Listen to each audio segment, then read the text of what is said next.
Hello, everyone. So, today I wanted to talk with you a little about the wishing disease. So, I know a lot of you have probably done this very same thing. I'm guilty of it myself, right?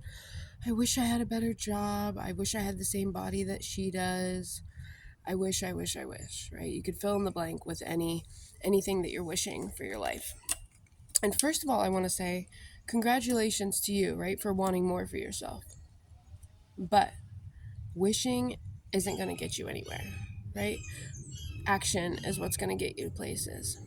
Now, the first thing I want to talk about is when you wish for things, right? It's very easy to say, I wish I had a pet horse, right? They're beautiful, they're healing, it would be fun.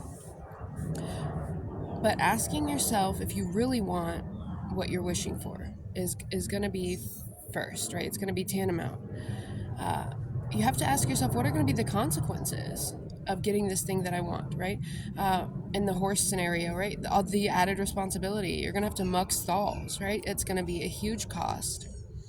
And I know that's sort of an exceptional example, but it could be anything. Let's say you are pining for this partner and you wishing they would notice you, wishing you could have a relationship with them, but the consequences of getting that, right, are going to be some work. You have to work to achieve a relationship. Perhaps this person isn't what you've made them out to be in your head, right? Maybe things don't go the way that you thought they would, and now there are consequences for that too.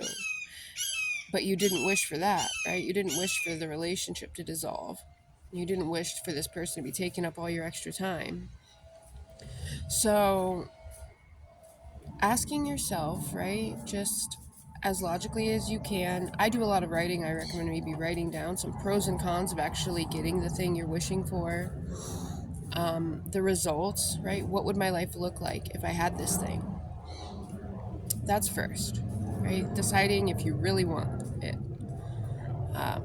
The second part of that is sometimes we say we want stuff and we don't take any action to get it because then we can sit safely knowing that we don't have to do anything, right?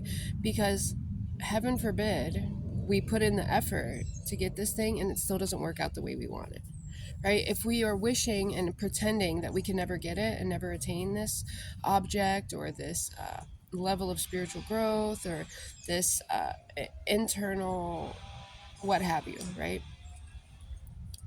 Then we can then we don't have to suffer, right?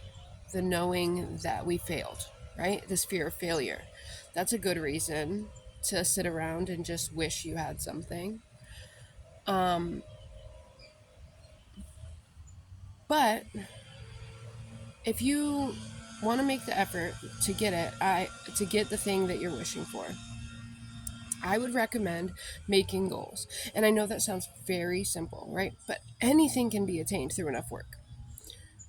I really truly don't care. Let's say you want to make $1 million in a year and you want to have a mansion and you do want a horse, right?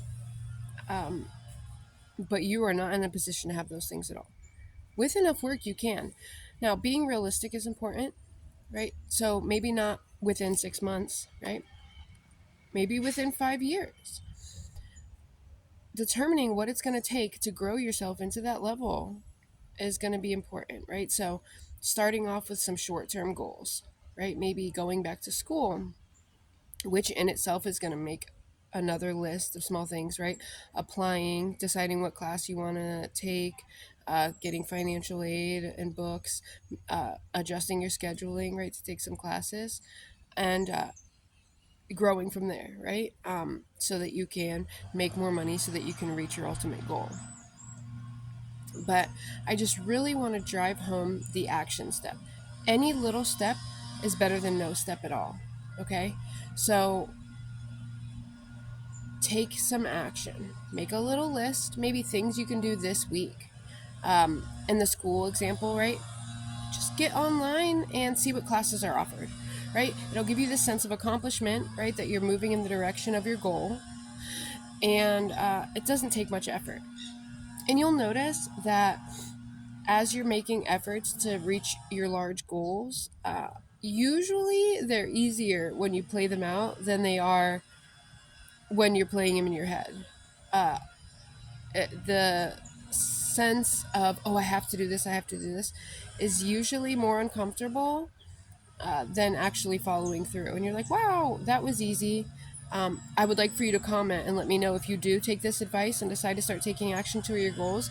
Let me know how you felt afterwards, right? I would love to hear if it was harder than you thought it would be or easier than you thought it would be. And either way, if you felt satisfied with your attempt. I hope to be as interactive as possible with this, right? Because I can't do this without you. I'm best working with someone. Or a number of people. I want to work with you, right? I want you to update me on your growth as we go through this process. So, setting goals, taking small actions, and then before you know it, you'll be in a place. Usually, by the time you get to a large goal, it's just the next logical step. You don't generally jump from one stage to another. What happens is you've put in so much work and so many baby steps that by the time you get to your goal, you just do it. And then you look around and you realize that you have done the thing. You've done the thing. And that's another reason why I recommend writing it down, because then you can see your accomplishments sort of laid out for you. And you can say, wow, look at all the things that I've done. So that's all I have for you this morning, right? Stop wishing and start doing. You can have the things that you want in your life. Have a good day.